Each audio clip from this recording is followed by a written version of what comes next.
Pertama-tama, Bismillahirrahmanirrahim. Assalamualaikum warahmatullahi wabarakatuh.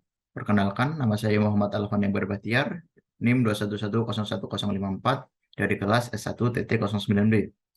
Moto hidup saya adalah jangan pernah menyimpulkan sesuatu sebelum Anda mencobanya. Di sini saya akan mempresentasikan subprogram prosedur dan fungsi untuk mengisi post-test algoritma dan pemrograman. Yang pertama-tama, dasar teori. Subprogram adalah suatu bagian dari program yang digunakan untuk menjalankan suatu tugas tertentu dan letaknya terpisah dari program utamanya. Suatu subprogram dipanggil atau digunakan dengan tujuan khusus, yaitu untuk mengerjakan suatu tugas tertentu, di mana tugas tersebut dapat berupa tugas input, yaitu menyimpan suatu hasil dalam suatu variabel atau lari, dan maupun output, yaitu menampilkan suatu variabel atau lari. Selanjutnya, untuk melakukan operasi runtutan, pemilihan, dan pengulangan. Kemudian, fungsi dari subprogram tersebut adalah yang pertama adalah program dapat menjadi terstruktur sehingga mudah dipahami dan mudah dikembangkan. Dengan memisahkan langkah-langkah detail dari suatu program menuju modul yang disebut dengan modulisasi, maka fungsi utama program akan menjadi lebih pendek, jelas, dan lebih mudah dimengerti. Yang kedua, dapat mengurangi pengulangan atau duplikasi kode. Langkah-langkah dalam program yang sama dan dipakai dengan berulang-ulang dapat dituliskan sekali saja secara terpisah dalam bentuk subprogram. Selanjutnya, bagian program yang membutuhkan langkah-langkah ini tidak perlu selalu dituliskan, tetapi cukup dengan memanggil fungsi-fungsi tersebut.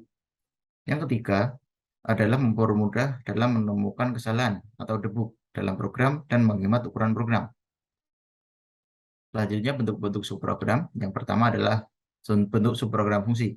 Suatu fungsi dapat digunakan oleh subprogram lain atau oleh program utama dengan cara memanggil namanya, diikuti dengan parameternya sesuai dengan urutannya. Cara untuk penulisan subprogram fungsi yaitu tipe data fungsi, yang kemudian diikuti dengan nama data fungsi, yang terakhir adalah parameter dari fungsi tersebut. Kemudian di dalam tanda kurung adalah untuk badan algoritmanya. Yang pertama terdapat deklarasi variabel, yang kedua adalah badan algoritma, yang terakhir adalah return atau suatu nilai yang akan dikeluarkan dari program. Fungsi tersebut akan menghasilkan sebuah nilai. Maka jika diperlukan sebuah variabel yang memiliki tipe datanya sama dengan tipe data fungsi untuk menampung nilai dari fungsi yang dipanggil tersebut. Fungsi hanya mampu menghasilkan satu buah nilai data. Berarti fungsi hanya dapat mengerjakan satu tugas saja. Fungsi juga dapat langsung digunakan oleh suatu instruksi seperti cout. Bentuk subprogram berikutnya adalah bentuk subprogram prosedur. Prosedur memiliki struktur yang bersama dengan struktur fungsi.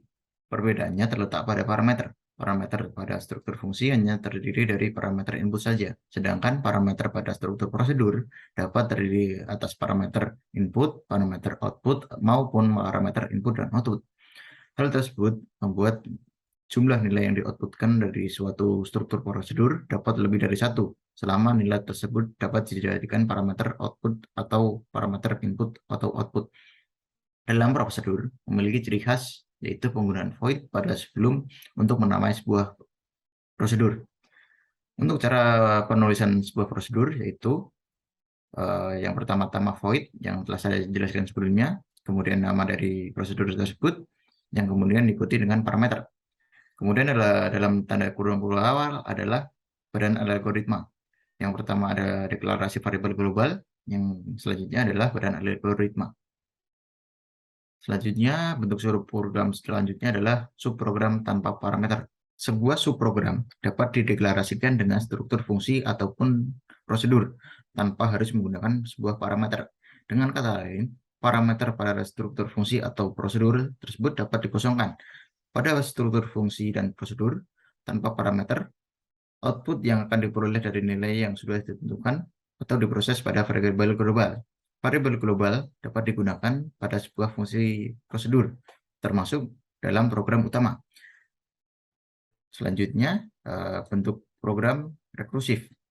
Suatu fungsi dan prosedur dapat dikatakan rekursif jika fungsi atau prosedur tersebut melakukan pemanggilan terhadap dirinya sendiri. Pemanggilan tersebut dapat berarti proses yang berulang-ulang yang tidak diketahui kapan akan berakhir.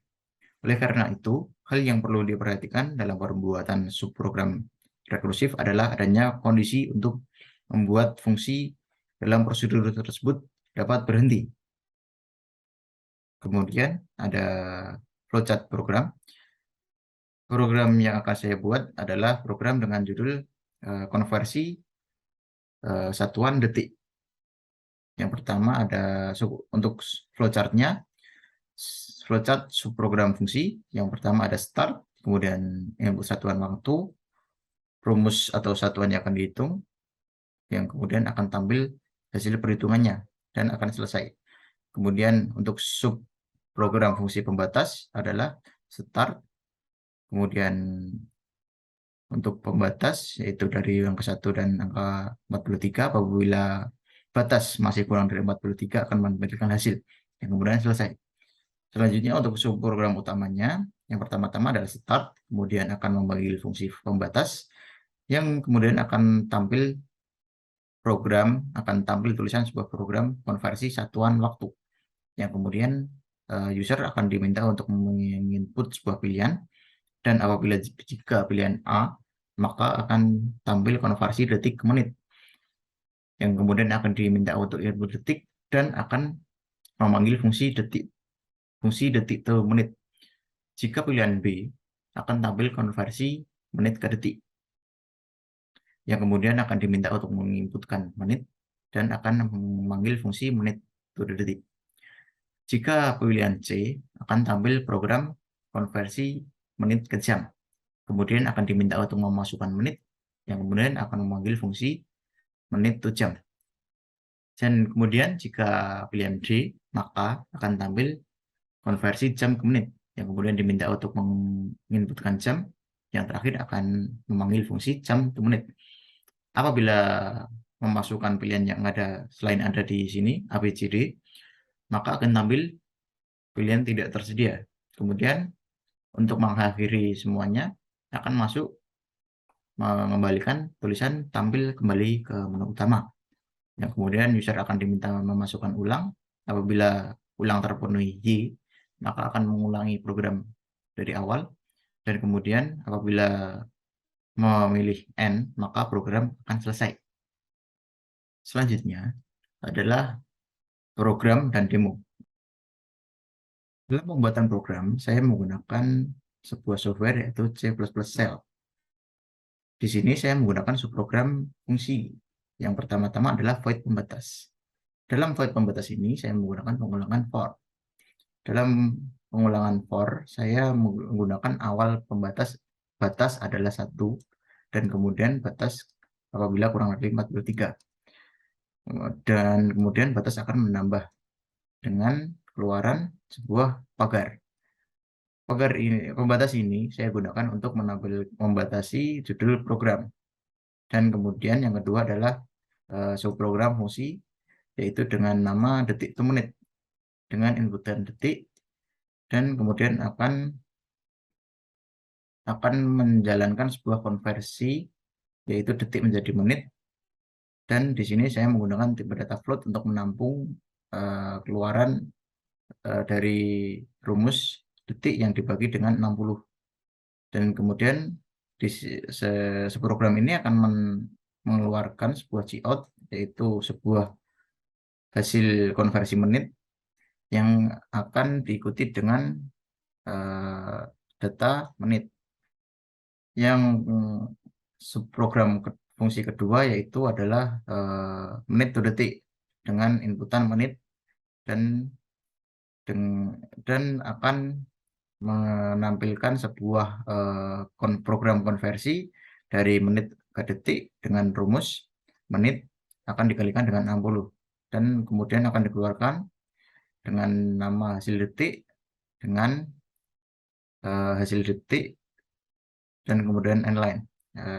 Selanjutnya subprogram selanjutnya adalah subprogram menit to jam dengan inputan menit. Dari ini konversi dari menit menuju jam.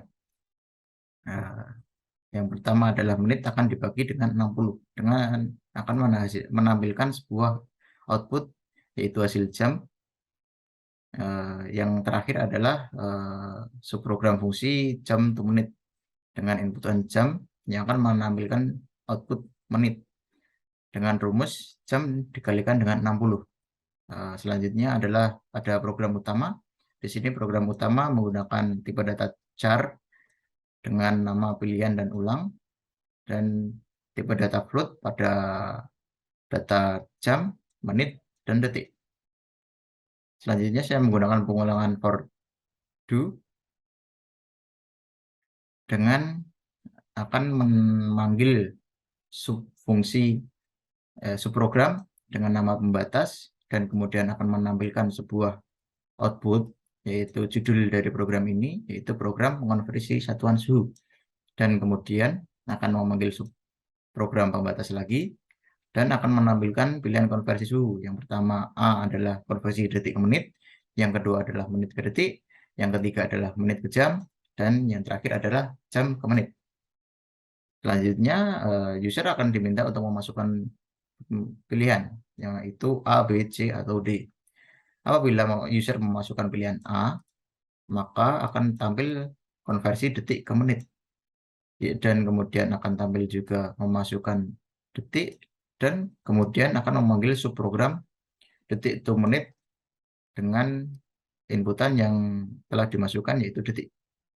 Kemudian yang terakhir adalah akan tampil sebuah pertanyaan, ulangi hitung Y atau N.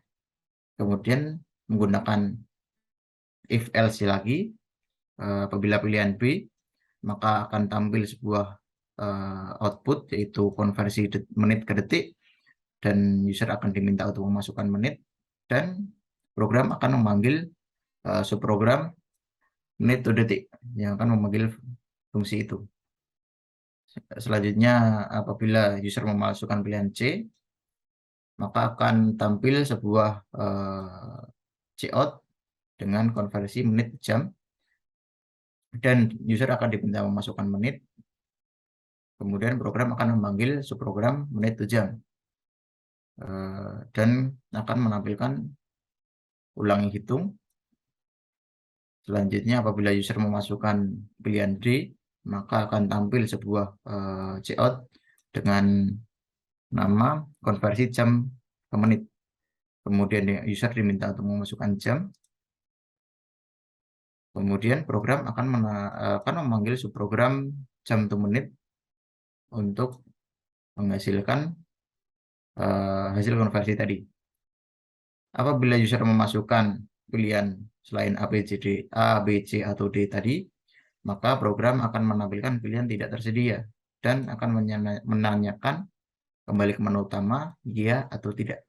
Apabila memasukkan ya, maka program akan diulang.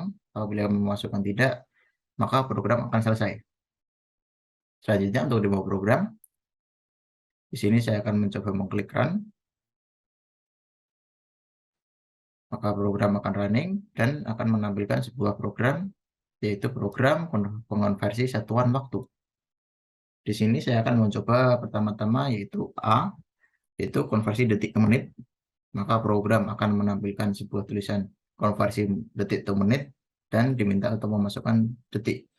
Apabila saya memasukkan seumpama memasukkan nilai 90, maka program akan menghasilkan hasil menit, yaitu 1,5 menit.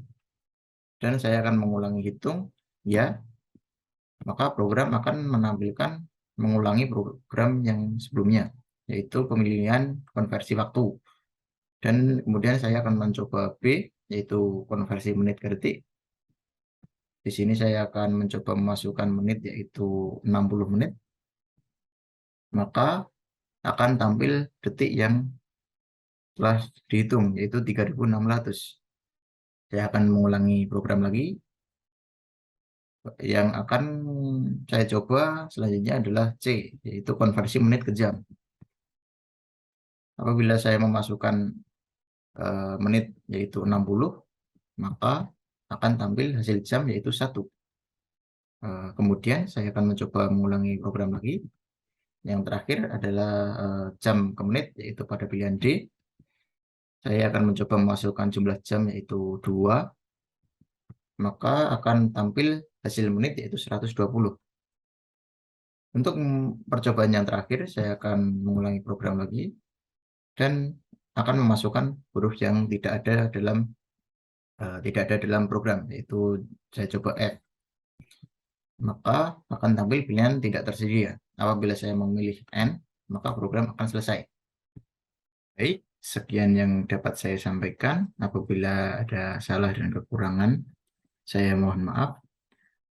Tidak ada yang sia-sia apabila kita terus berusaha. Dari saya, wassalamualaikum warahmatullahi wabarakatuh. Terima kasih.